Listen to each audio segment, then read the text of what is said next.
Please tell us your name and your position and what do you do in the delivery unit?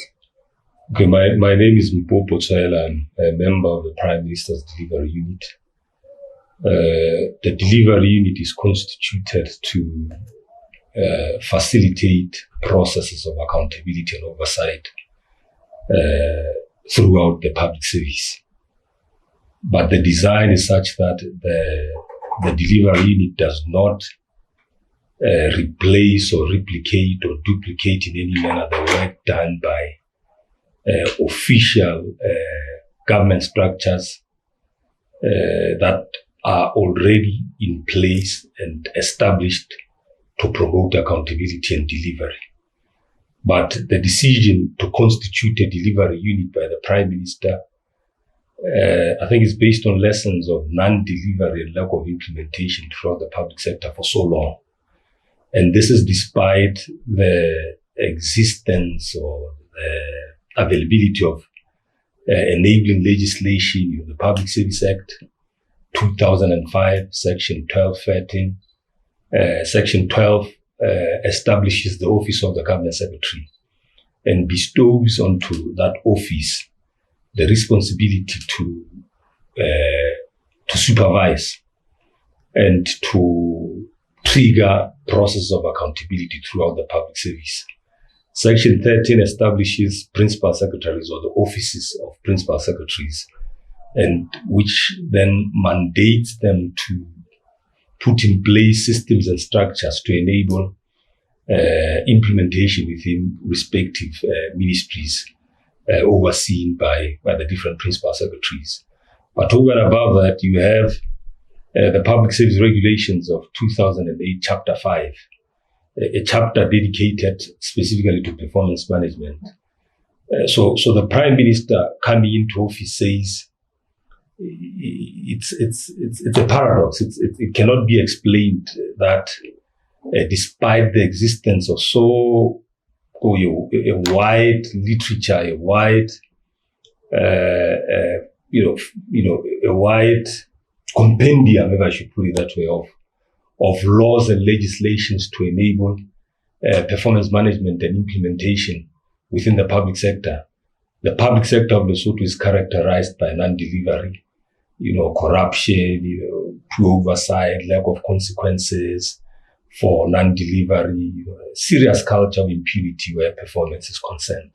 So the Prime Minister decided to constitute a delivery unit specifically to help him to maneuver the public service. Because the service is designed such that you have bureaucrats on the one hand, seasoned technical people who have been in these sectors for years and years, decades and decades, some of them, it's not surprising that you may find a public servant who's been a director, a DPS, maybe for 30 years. And suddenly you bring into the whole bureaucracy a cadre of politicians who are expected to oversee these people who have acquired technical knowledge of these sectors over years and years. And you have politicians who have never set foot in the public service themselves, but the accountability framework is designed such that the bureaucrats are overseen by these ones who don't have experience over the public service.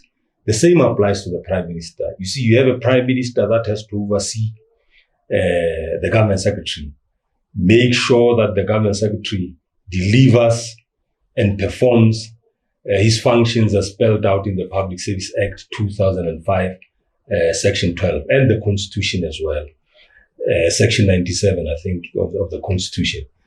He has to oversee the GS.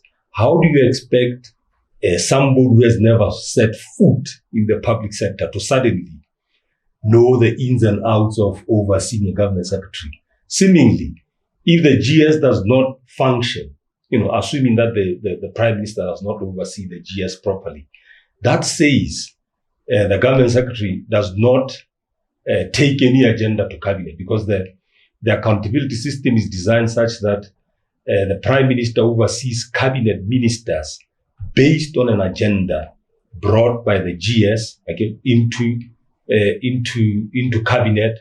And this agenda is based on performance discussions between the GS and principal secretaries.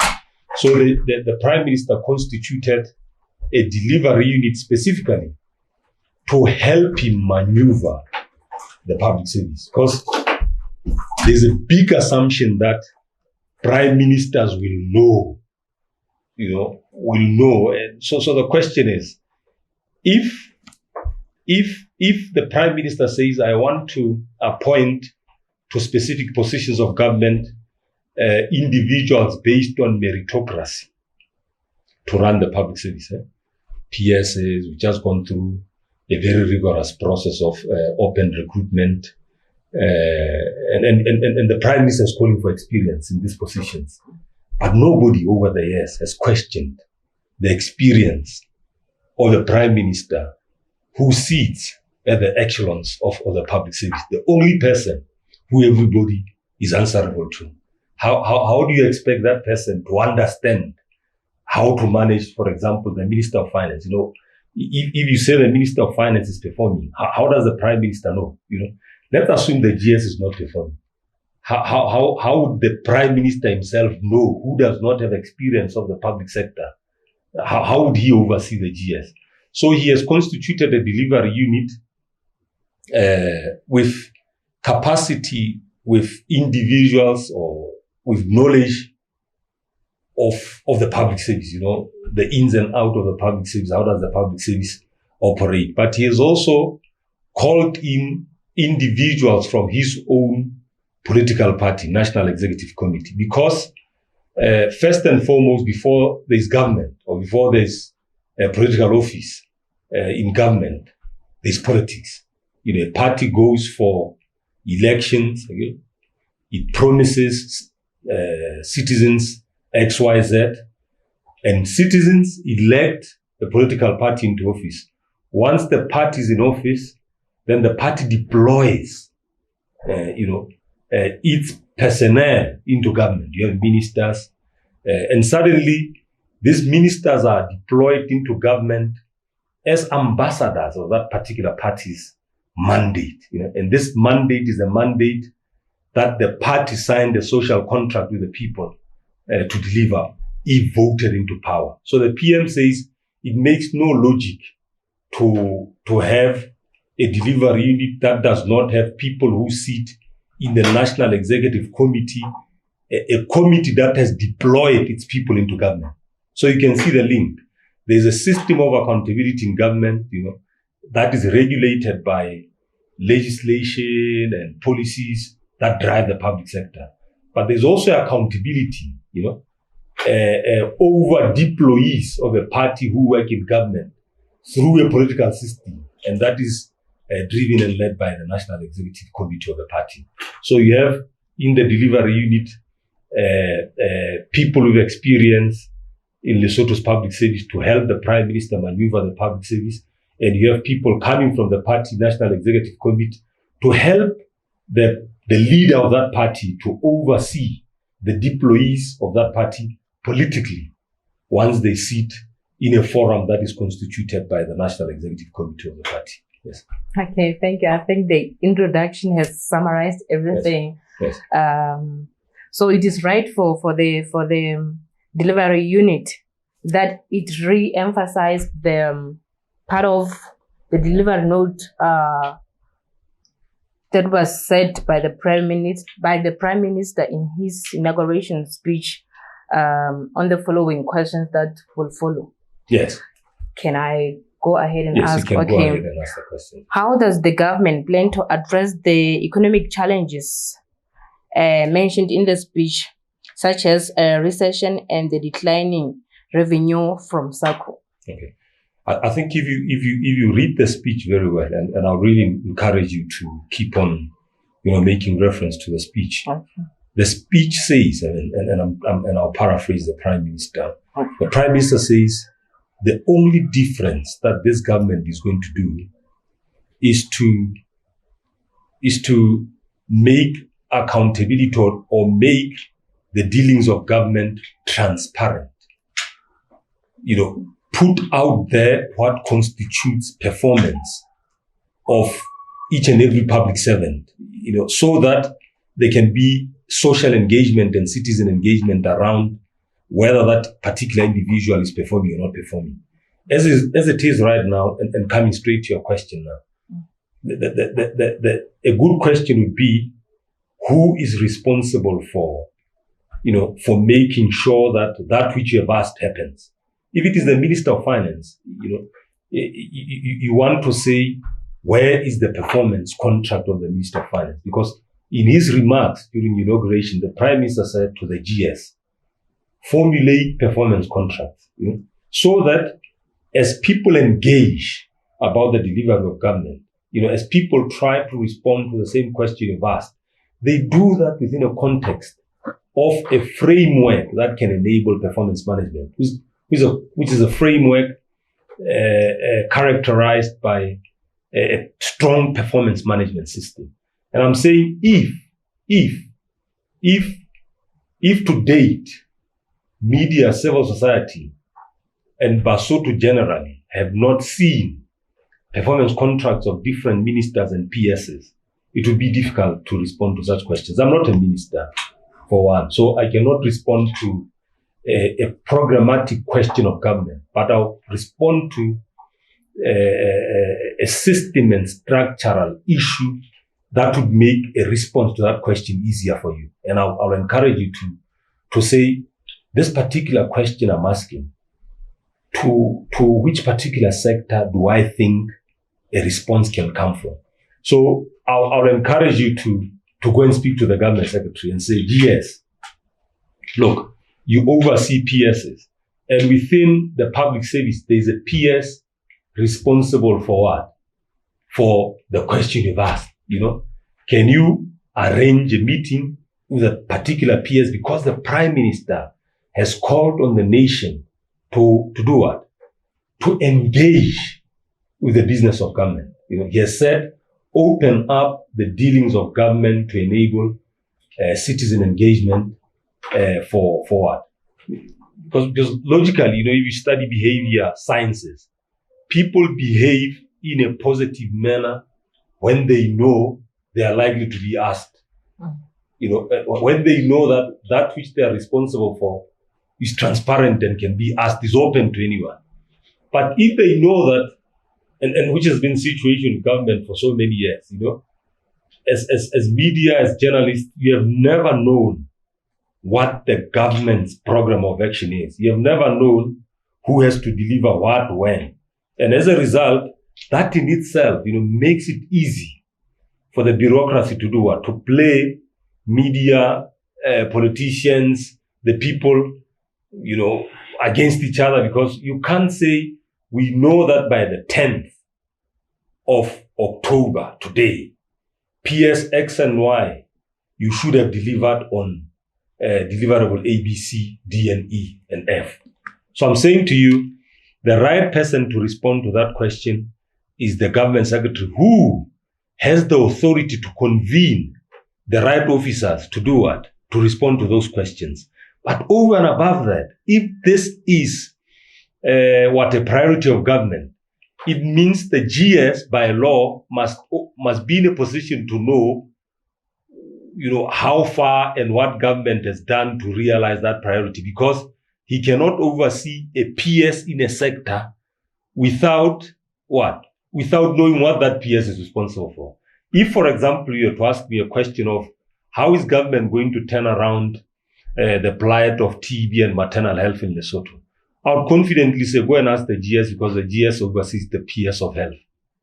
That's the logic. If you go to the GS and the GS doesn't say, or says he doesn't know, or what, then he's not right for the job. This is what the PM is saying. He's saying we should be in a position to judge as ordinary citizens of Lesotho whether this person occupying this office, is actually fulfilling, his constitutional obligation to make the public service better or not. If he's not, he's not. It's not. You can't say one person has been resourced to perform a function. The GS has everything he requires and he needs to perform his role in that office.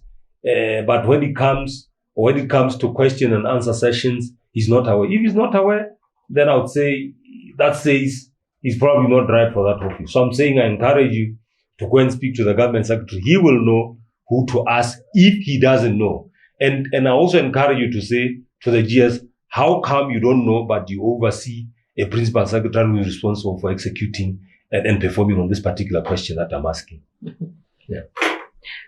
It's funny because after you give us the introduction of what delivery unit is about, yes, these questions, as the intention was to direct them to the GS initially. Yes. But then I was given to you today. I knew at the moment, in fact, I have a state house what yes. But motho re ke tla ho yena ke ne ke kopile dinomoro tsa GS ho yena, meaning ne ke sa hloke ena for this particular question. Oh, certainly, you're right. But the GS le are ka bo itse wa fihla ha tsebe motho a ka ma a ka bang taba tse ke Ntate Mabode. Okay, which is what I'm saying, Ntate Mabode is a press attaché of the Prime Minister. He's not responsible for government's program of action. No. The government's program of action is a responsibility of the government secretary as per law, as per public service legislation. He is the one who enters into contract with chief accounting officers or principal secretaries who are responsible for delivering the mandate of specific sectors. So he should know. He should be in a position to respond. If he's not in a position to respond, it's then your job to tell Basotho that Ntate Matekane has a GS that cannot respond to questions. So I'll confidently say, go and sit the GS down and tell the GS that if you are in this office, then you have to respond to those questions. Honestly, Ntate Mabode cannot know this. No, he can't. He can't. The system of government is structured to respond like that. So, and now you can see where the delivery unit comes in. The delivery unit comes in to say to the Prime Minister, you have a good or bad GS. And we argue you have a good GS because he does X, Y, Z. We argue you have a bad GS because he has not enabled systems building. There's no system for performance management in government. Public servants are not supervised, etc., etc. So the delivery unit, like I said in the introductory remarks, does not replace the function of existing public servants. We are not here to deliver on people's mandate, but we are here to help the Prime Minister to maneuver and to oversee the public service. Because, like I'm saying, it's an impossible possibility to expect that the Prime Minister, who has never been a public servant, who has never been a bureaucrat, by virtue of the fact that he's been elected into that office, can suddenly know what a bureaucracy is, So part of our job is to help him appreciate the value of putting systems and structures in place to enable him to do what? To oversee the public service.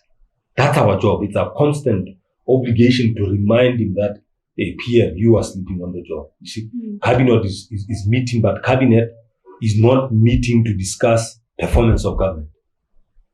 So that the Prime Minister does not wait until he's voted out to know that his machinery is not delivering. Like I'm saying, it's to expect koloi ha eme ka ntle ka mo jwale se rekeng ke se ke reketse o thwe koloi ena ha ke ha go reketse yona ke re ke khanna fela ke so ke le ka ba koloi le ka letsatsi fela tsatsi eno se ke tla tseba hona ke eng empa tona kgolo ha ka re koloi ke ena banna e se le ka ntle ka mona ke a dula mona mpeng tutorial he jwale ha ke isa pele ke penya re tla go kenya snotlolo hata tlatshi o kenya ke with and doing then machinery wa tsamaya kaofela. But kannete, a person who has never been in political office, fela ye o tla bona go jwale melao ya puso ha ona mo re nna yena o thuswa jwang to oversee all these functionaries of government who have to work in unison, because whether by hook or crook, the system of performance in government is structured that you have one Prime Minister. and this prime minister oversees cabinet and oversees or indirectly oversees principal secretaries because he oversees the GS who's responsible for oversight over PSS. Yes. Yes. Okay. Yes. So when I no, actually di go jalo. Nna ke nahana hore wa utlwisisa lebelela o sa tsebe. Yes. Okay. Yes. So I think what I call on media to do is to reiterate the Prime Minister's call. Is to keep on emphasizing, to create dialogue around the value of questioning office bearers. That is what the Prime Minister is saying. He's saying, go and read the law. Understand what the responsibilities of the GS are. You see, hold him accountable for performing what is written in that law. How you do that as watchdogs, as media, as civil society, that's up to you. But he's saying, the reason that delivery has not happened for so long in government is that office bearers and their responsibilities have never been brought out to the public to understand what they are in office to do and what is expected of them when. See, the moment they know that you understand what they are responsible for, and this is the logic behind the Prime Minister's reasoning. If they know, if media and civil society and the general public knows what individual X is expected to deliver by when, that individual is likely to deliver. You know what I mean? But if people don't know, half the time they don't ask you, they don't ask that particular bureaucrat or public servant the right questions that are related to the office that he occupies. So make reference to governing legislation for the public service, the constitution, study responsibilities of officials. You see, go and read chapter 4 of the Public Service Regulations 2008, or chapter 5 rather, of the Public Service Regulations 2008, because it is a chapter that spells out the performance management framework for government. And the performance management framework for government is the basis for the Prime Minister's reasoning that if people have performance contracts, if people know that they are going to be held accountable, they will deliver on what is expected. Whether this affects public financial management, whether this affects delivery in health, because it makes absolute, it makes no sense whatsoever that we have over 54,000 public servants. Government spends over 18 billion every year on the delivery and maintenance of the public service. But that public service does not deliver. Do you understand that? Probably only 6 billion of the 18 billion goes towards capital projects or developmental projects. But even that is delivered through the public service. So even the capital projects are not delivered or they are delivered by the very same system that has to be overseen and has to be managed within a framework of performance.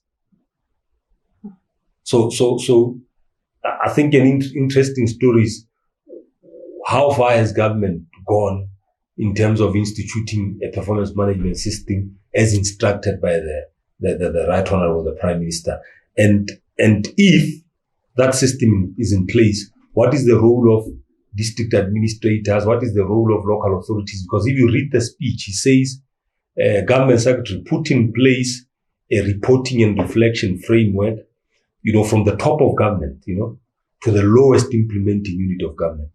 You know what I'm saying? So he says, anybody, anyone who's constituted by law to occupy a public office should have a performance contract. And he should be answerable for what is delivered. Because, he's saying it has become a culture, it has become a custom that it has become very easy for Basotho to argue that we are very good at formulating good policies, but very poor at implementing. But there's never consequences for poor implementation. Why? And this is despite the fact that I've said we have over 55,000 public servants, or approximately 55,000 public servants who are in office today as we speak, who are financed by the taxpayers' money. And we cannot accept, his government will not accept that suddenly it's culture to accept non-delivery. It's culture to accept non-implementation. It's culture to accept mediocrity. You know what I mean? He's saying, if you are in office, just like in the private sector, and you recall at one stage he said he's going to run government like the private sector, but I don't think he was able to, or he was given chance to explain what he means.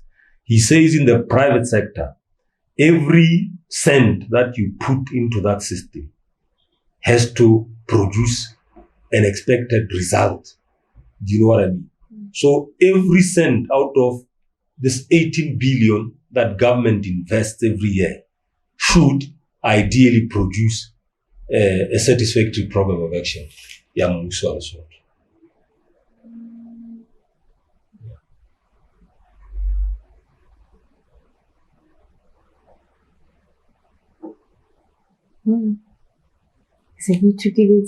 Other than mine. Oh. Or maybe I should end so that you put this in as well. So he has also invited media and civil society to say, what role can they play? Because you see, there's a wrong assumption that non-state actors can play their non-state role without an enabling environment of resources.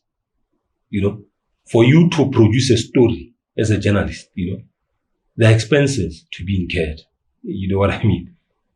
If anyone in the public service has to deliver, and if there's co-creation between media, civil society, and government, in as far as delivering the government program of action is concerned, because each individual has a unique yet complementary role to play.